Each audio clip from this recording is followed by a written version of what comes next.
നമസ്കാരം. വിശാഖ നക്ഷത്രത്തിൽ ജനിച്ചവർക്ക് സുവ്യക്തമായിട്ടുള്ള കർമ്മ പദ്ധതികളിൽ പണം മുതൽ മുടക്കുവാൻ തയ്യാറാകും. എന്നാൽ സംയുക്ത സംരംഭങ്ങളിൽ നിന്നും പിന്മാറുന്നത് ഭാവിയിലേക്ക് ഗുണകരമായി തീരും. വ്യാപാരത്തിൽ പുരോഗതി ഉണ്ടാകും. സാമ്പത്തികമായിട്ടുള്ള അനിശ്ചിതാവസ്ഥകൾ പരിഹരിക്കുവാനുള്ള സാഹചര്യങ്ങളുണ്ടായിത്തീരും. ഏറ്റെടുത്ത ദൗത്യത്തിന് പൂർണ്ണത കൈവരും. അമിതമായിട്ടുള്ള ആത്മവിശ്വാസം ആവുന്നതും ഒഴിവാക്കണം. ഭക്തി ശ്രദ്ധാപുരസരം ചെയ്യുന്ന കാര്യങ്ങളിൽ പൂർണ്ണ ഫലപ്രാപ്തി നേടും.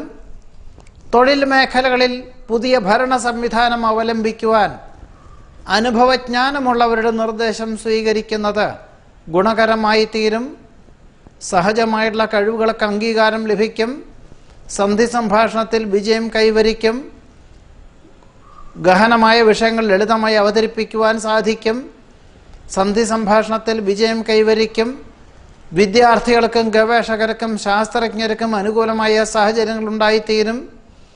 മേലധികാരി മറ്റൊരു ഉദ്യോഗം നേടിപ്പോയതിനാൽ ഉദ്യോഗത്തിൽ സ്ഥാനക്കയറ്റം ലഭിക്കുമെങ്കിലും സാമ്പത്തികമായിട്ടുള്ള നേട്ടം പ്രതീക്ഷിച്ച പോലെ വരുന്ന സെപ്റ്റംബർ മാസം വരെ കുറയുവാനുള്ള യോഗമുണ്ട്.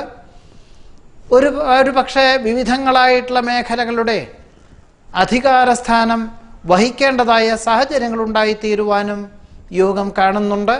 നിലവിലുള്ള ഗൃഹം വിൽപ്പന ചെയ്യുന്നതിനെപ്പറ്റി പുനരാലോചിക്കേണ്ടതായ സാഹചര്യങ്ങൾ മാതാപിതാക്കളിൽ നിന്നും വന്നു ചേരുന്നത് വഴി തൽക്കാലത്തേക്ക് വിൽപ്പന വേണ്ടെന്ന് വയ്ക്കുവാനുള്ള യോഗം കൂടി കാണുന്നുണ്ട്.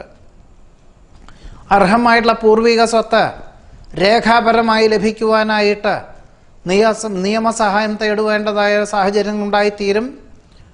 ഒരു പരിധിയിലധികം പണം മുതൽ മുടക്കിയുള്ള പ്രവൃത്തി മണ്ഡലങ്ങളിൽ നിന്നും പിന്മാറുന്നതും ഒരു പരിധിയിലധികം പണം കുറച്ചുകൊണ്ട് ഏറ്റെടുക്കേണ്ടതായ സാഹചര്യങ്ങളിൽ നിന്നും യുക്തിപൂർവ്വം പിന്മാറുവാനുള്ള സാഹചര്യങ്ങൾ ഉണ്ടായിത്തീരുന്നതും ഭാവിയിലേക്ക് ഗുണകരമായി തീരുവാനും ഈ വരുന്ന സെപ്റ്റംബർ മാസം വരെ സാമ്പത്തികമായിട്ടുള്ള അനിശ്ചിതാവസ്ഥകളെ പരിഹരിക്കുവാനും ഏറെക്കുറെ ഉപകരിക്കും.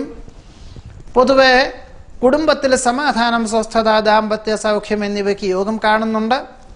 മാതാപിതാക്കൾക്ക് അസുഖം വർദ്ധിക്കുന്നത് വഴി അവധി ദിനത്തിൽ ജോലി ചെയ്യേണ്ടതായ സാഹചര്യങ്ങൾ ഉണ്ടായിത്തീരും. എന്നാൽ മറ്റു ചില ദിനങ്ങളിൽ രാത്രിയിലും ആശുപത്രിവാസം വേണ്ടിവരുവാനും ഈ വിശാഖ നക്ഷത്രക്കാർക്ക് ഈ ഫെബ്രുവരി മാസത്തിൽ യോഗമുണ്ട്. നമസ്കാരം.